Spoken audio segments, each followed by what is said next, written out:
Yeah, welcome to this channel. Don't forget to like, to share, and also to subscribe to our channel.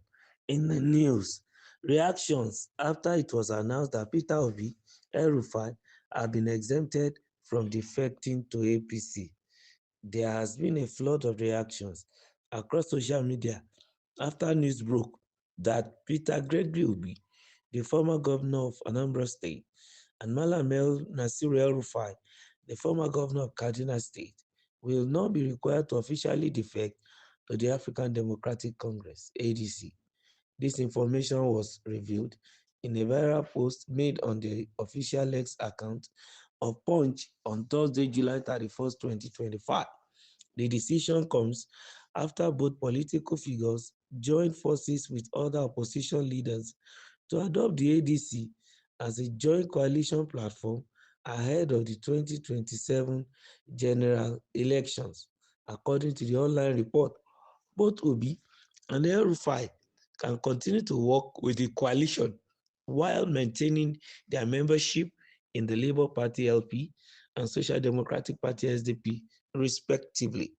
Explaining the move, Bolaji Abdullahi, the acting National Policy Secretary of the ADC, stated that asking the two leaders to abandon their parties would disrupt the existing structures and followers they built over time. He said, as quoted by Punch, we cannot ask them to leave their parties. That will weaken the base of their support.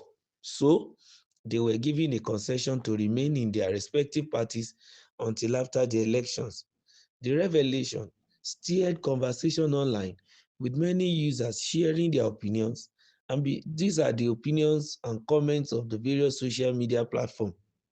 Udoka Joseph Udene said, "This game go sweet, APC won't know what hit them." Adegbola Taiwo said, "Peter Obi is coming." OZ12 said, "No need, their parties will suspend them anyways." Olasumbo said, "Your propaganda is dead on arrival." Ugo Iyejirika said, "They never joined ADC in the first place." These are some of the submissions of Nigerians as regards the action of ADC concerning Malam Nasir El-Rufai and Peter Gregory Obi as regards them not defecting. As regards their defection from their respective parties into ADC, well, of course, we are seeing another twist even into this defection galore or the coalition thing. And what they say, according to the acting national policy secretary of African Democratic Congress ADC, the person of Abdullahi, uh, he said that Bolaji Abdullahi, that they don't need to because of their base, because of their followership. If they fuse into ADC, it might really affect their followership. What's the implication of that statement? What does it really mean? Let's look at Peter Obi, for example, with the obedience. Let's consider Peter Obi, for example, with the obedience.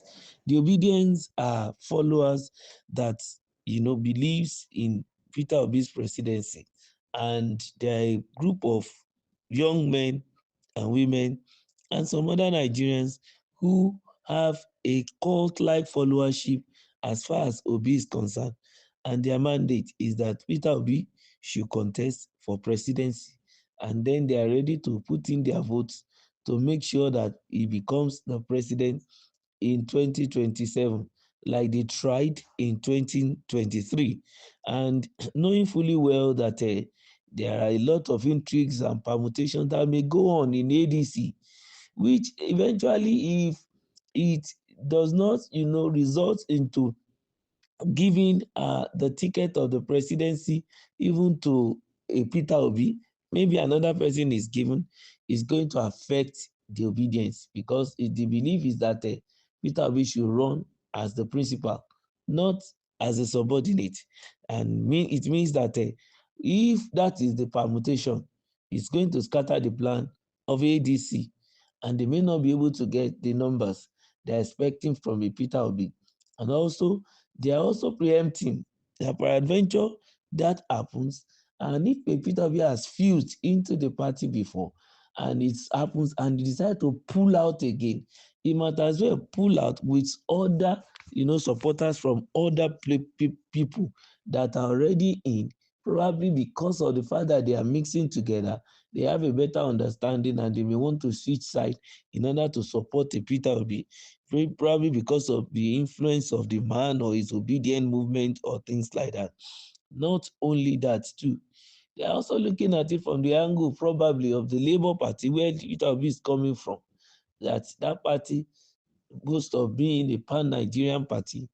This logo is for father, mother, and children, that all workers are within that party, though which in reality is not the case, is not true, because everybody has the independence of choosing who to vote for, which we have seen in the election, and to a large extent does not speak the voice of Nigerian civil servants, but Nigerians in general. So, looking at the labor factor, that there's possibility of losing the myriads of supporters from within that party too, and it might affect ADC. So maybe they are only trying to appeal to sentiments, who knows.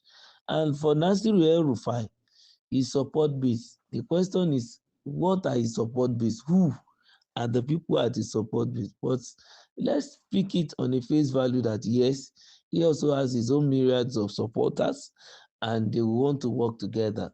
Now moving from APC to SDP and now joining coalition, it's a very serious situation, especially when the SDP are busy fighting and knowing fully well that the big picture for ADC is to find a way of making sure that all the SDP and also Labour Party and some other political parties possible could fuse or submit their votes. They may not necessarily bring their structure or forget their party and then merge. Yes, that's the word, merger.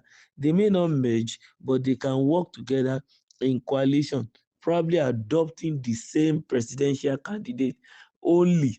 And then in other offices and positions, they all may present individual different candidates, but then come out with a unified candidate for the presidency. Maybe those are some of the permutations that the ADC masterminders are looking at. So, and they don't want to have an issue because already El-Rufai is having issue with SDP, and Peter Obi too. There are cracks within that Labour Party with him, and they want to make sure that if they don't go into 2027 poll with such situation, let it all be resolved as early as possible. And then if it seems as if the whole thing didn't favor them in ADC, they can return to their party and then begin to campaign on that platform.